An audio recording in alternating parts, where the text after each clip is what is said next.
साथियों, महाराज जनक ने बहुदक्षिणा नामक यज्ञ किया। वहां पर विदेह, कुरु तथा पांचाल से अनेक ब्राह्मण पधारे।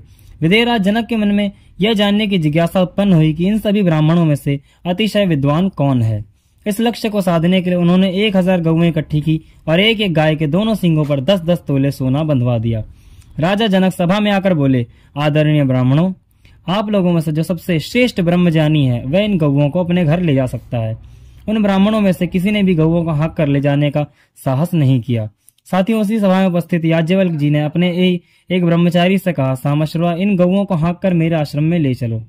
याज्ञवल्क्य बहुत महान ब्रह्मवेता थे। उनके पास हीरे, मोती, सोना, चांदी प्रचुर मात्रा में था। सभा में बैठे हुए सभी ब्राह्मणों को बहुत क्रोध आया और याज्ञवल्क्य से कहने लगे कि वे अपने को सबसे महान ब्रह्मवेता कैसे कहते हैं।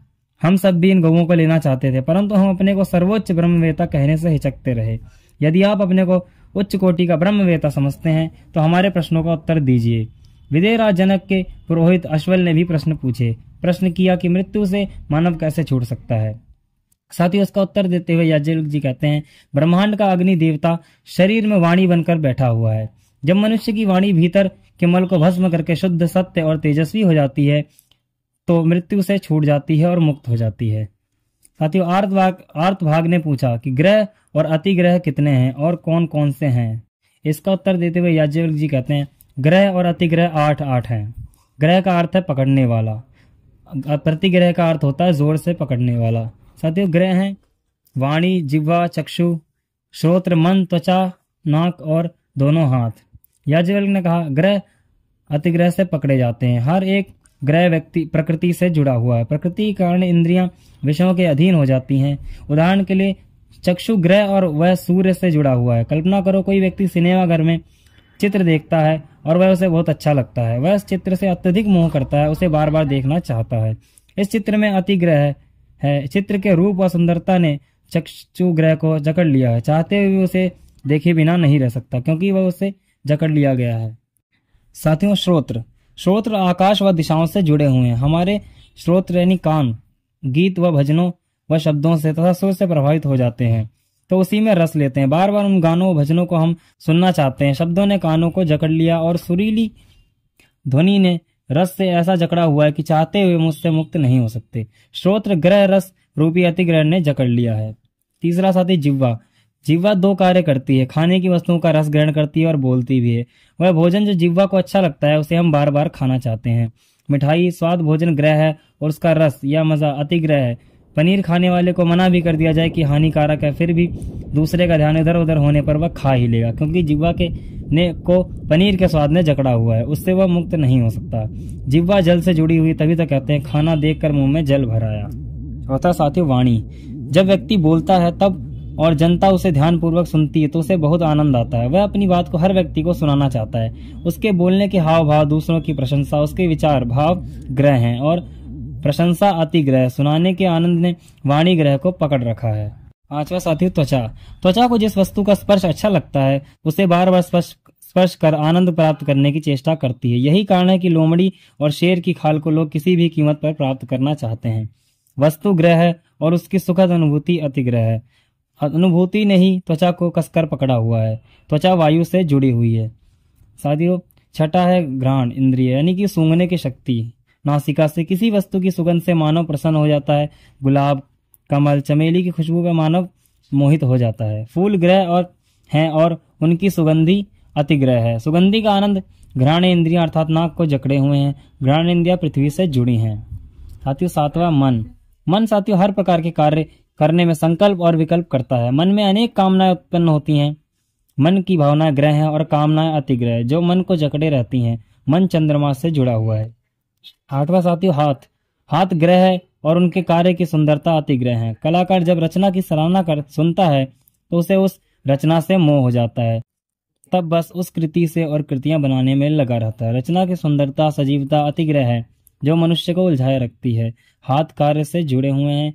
इस संसार में मानव को ग्रह में जकड़ा हुआ है। हम दूसरे लोगों का दुख का कारण बताकर स्वयं दोष से मुक्त हो जाते हैं। यह संसार कांटों से भरा हुआ है। यदि हम उन्हें निकालना चाहें तो कभी सफल नहीं होंगे। यदि हम मजबूत जूता पहनकर इन्हें दबाएं तो यह हमें चुभन नहीं दे सकते। समस्या यह है कि हम इन्हें जीत नहीं सकते। एक राजा अपनी रानी धारिणी की सेविका मालविका के रूप पर इतना मोहित हो गया था कि उसे मिलने को रोकने के लिए जब भी सभी साधन विफल हो गए तो अंत में धारिणी को मालविका से शादी करने की अनुमति देनी पड़ी। सभी ग्रह प्रकृति से जुड़े हुए हैं।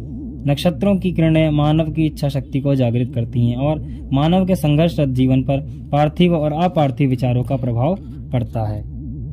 साथियों, अंतर्भाग के प्रश्न के उत्तर देकर याज्ञवल्क्य ने उसे संतुष्ट किया तो फिर गार्गी खड़ी हो गई और पूछने लगी, याज्ञवल्क्य, यह पृथ्वी चारों तरफ जल में ओतप्रोत है, जल ही इस पृथ्वी पर छा रहा है, तो जल किस में ओतप्रोत है? साथियों, उसका उत्तर देते हैं वायु में।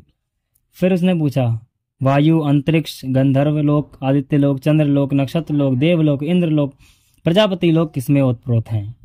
इसका उत्तर देते हुए याज्ञवल्क्य कहते हैं, साथियों, वायु अंतरिक्ष में, अंतरिक्ष गंधर्व लोक में, गंधर्व लोक आदित्य लोक में, आदित्य लोक चंद्र लोक में, चंद्र लोक नक्षत्र लोक में, और नक्षत्र लोक देवलोक में, देवलोक इंद्र लोक में, और इंद्र लोक प्रजापति लोक में ओतप्रोत है।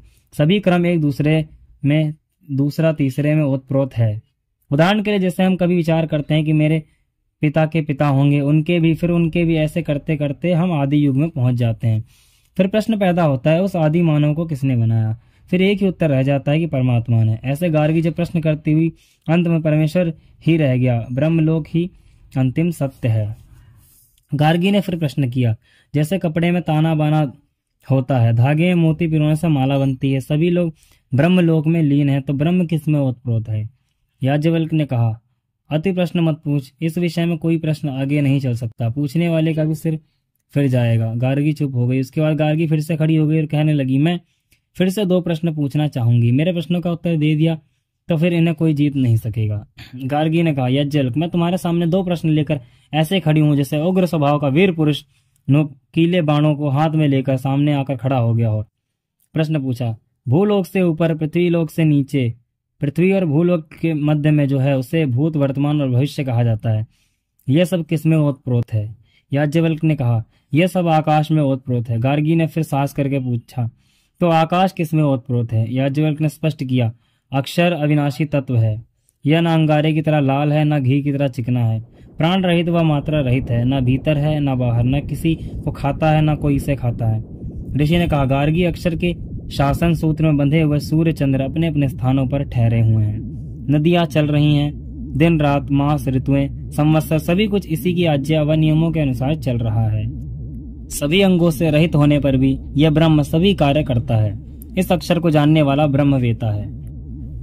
गार्गी संतुष्ट होकर बोली, ब्रह्मवेता को नमस्कार, और सभी ब्राह्मणों को संबोधित करते हुए बोली, इस ब्रह्मवेता को कोई नहीं जीत सकता, इसलिए आप सब नमस्कार करके चले जाओ। याज्ञवल्क्य का ज्ञान अगाध है। ऋषि कहते हैं कि विद्वान नारियां ही महान पुरुषों की जननी बन सकती हैं, ज्ञान का प्रचार और प्रसार कर सकती हैं। ब्रह्मवेता वह बन सकता है जो आत्म जाता है, वेदज्ञ है, जो ब्रह्म को जानता है, वह सभी भेदों को जान जाता है। स्त्रियां भी ब्रह्मवेता बनकर ब्रह्म को जान सकती हैं।